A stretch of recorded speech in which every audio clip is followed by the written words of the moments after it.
राधे राधे। आज की वीडियो में आप सुनेंगे कार्तिक मास महात्म्य कथा अध्याय 9वां और सात्विक बूढ़ी माँ और कृष्ण भगवान जी की कहानी। तो चलिए शुरुआत करते हैं आज की वीडियो की। किसी गांव में एक बुढ़िया रहती थी और वो कार्तिक का व्रत रखती थी। उसके व्रत खुलने के समय कृष्ण भगवान आते और एक कटोरा खिचड़ी का रखकर चले जाते।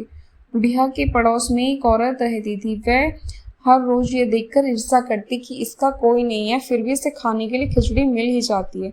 एक दिन कार्तिक महीने का स्नान करने बुढ़िया गंगा गई। पीछे से कृष्ण भगवान उसकी खिचड़ी का कटोरा रख गए। पड़ोसन ने जब खिचड़ी का कटोरा रखा देखा और देखा कि बुढ़िया नहीं है, तब वह कटोरा उठाकर घर के पिछवाड़े फेंक आई। कार्तिक स्नान के बाद बुढ़िया घर आई तो उसे खिचड़ी का कटोरा नहीं मिला और वह भूखी ही रह गई। बार बार एक ही बात कहती गई कि कहाँ गई मेरी खिचड़ी और कहाँ गई मेरी खिचड़ी का कटोरा। दूसरी ओर पड़ोसन ने जहाँ खिचड़ी गिराई थी वहां एक पौधा उगा दिया जिसमें 2 फूल खिले। एक बार राजा उस ओर से निकले तो उसकी नजर उन दोनों फूलों पर पड़ी और वह उन्हें तोड़कर घर ले आए। घर आने पर उसने वह फूल रानी को दे दिया, जिसे सूंघने पर रानी गर्भवती हो गई। कुछ समय बाद रानी ने 2 पुत्रों को जन्म दिया। वे दोनों जब बड़े हो गए तब वे किसी से भी बोलते नहीं थे, लेकिन जब वे दोनों शिकार पर जाते तब रास्ते में उन्हें वह बुढ़िया मिलती जो अभी भी यही करती थी। कहती थी कि कहाँ गई मेरी खिचड़ी और कहाँ गया मेरा कटोरा। बुढ़िया की बात सुनकर वे दोनों कहते कि हम हैं तेरी खिचड़ी और हम हैं तेरा बेला। हर बार जब भी वे शिकार पर जाते तो बुढ़िया यही बात कहती, वे दोनों यही उत्तर देते। एक बार राजा के कान में ये बात पड़ गई। उसे आश्चर्य हुआ कि दोनों लड़के किसी से नहीं बोलते। तब वह बुढ़िया किसी से बात करती है तो राजा ने बुढ़िया को राजमहल बुलवाया और कहा कि हमसे तो किसी से भी ये दोनों नहीं बोलते, तुमसे ये कैसे बोलते हैं।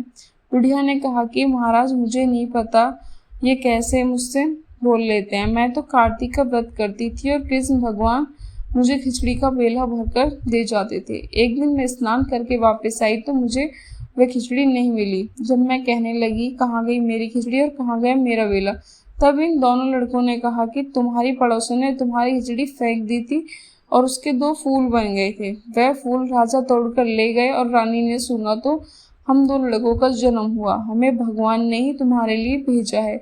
सारी बात सुनकर राजा ने बुढ़िया को महल में ही रहने को कहा। हे कार्तिक महाराज, जैसे आपने बुढ़िया माई की बात सुनी वैसे ही आपका व्रत करने वालों की भी सुनना। चलिए श्रवण करते हैं कार्तिक मास महात्म्य कथा अध्याय 9 का। राजा पृथ्वी ने कहा, हे मुनिश्रेष्ठ नारद जी, आपने कार्तिक माह के व्रत में जो तुलसी की जड़ में भगवान विष्णु का निवास बताकर उस स्थान की मिट्टी की पूजा करना बतलाया है। अंत में श्री तुलसी जी के महात्म्य को सुनना चाहता हूँ। तुलसी जी कहाँ और किस प्रकार उत्पन्न हुई ये बताने की कृपा करें। नारद जी बोले, राजन, अब आप तुलसी जी की महत्वता तथा उनके जन्म का प्राचीन इतिहास ध्यानपूर्वक सुनिए। एक बार देवगुरु बृहस्पति और देवराज इंद्र भगवान शंकर का दर्शन करने कैलाश पर्वत की ओर चले। तब भगवान शंकर ने अपने भक्तों की परीक्षा लेने के लिए जटाधारी दिगंबर का रूप धारण कर उन दोनों के मार्ग में अवरोध उत्पन्न किया। यद्यपि वे तेजस्वी, शांत, लंबी भुजा और चौड़ी छाते वाले गौर वर्ण अपने विशाल नेत्रों से युक्त तथा सिर पर जटा धारण किए वैसे ही बैठे थे, तथापि उन भगवान शंकर को न पहचान कर इंद्र ने उनसे उनका नाम व धाम आदि पूछते हुए कहा कि क्या भगवान शंकर अपने स्थान पर हैं या कहीं गए हुए हैं। इस पर तपस्वी रूप भगवान शिव को कुछ बोले नहीं। इंद्र को अपने त्रिलोकीनाथ होने का गर्व था। उसी अहंकार के प्रभाव से वे चुप किस प्रकार रह सकता था। उसने क्रोधित होते हुए उस तपस्वी को छुटकार कर कहा, अरे मैंने तुझसे कुछ कहा है तो उसका उत्तर भी नहीं देता। मैं अभी तुझ पर वज्र का प्रहार करता हूँ, फिर देखता हूँ कौन तुझ दुर्मति की रक्षा करता है। इस प्रकार कहकर जैसे ही इंद्र ने उस जटाधारी दिगंबर को मारने के लिए हाथ में वज्र किया, वैसे ही भगवान शिव ने वज्र सहित इंद्र का हाथ स्तंभित कर दिया और विकराल नेत्र कर उसे देखा। उस समय ऐसा प्रतीत हो रहा था कि वह दिगंबर प्रज्वलित हो उठा है और वह अपने तेज से जला देगा।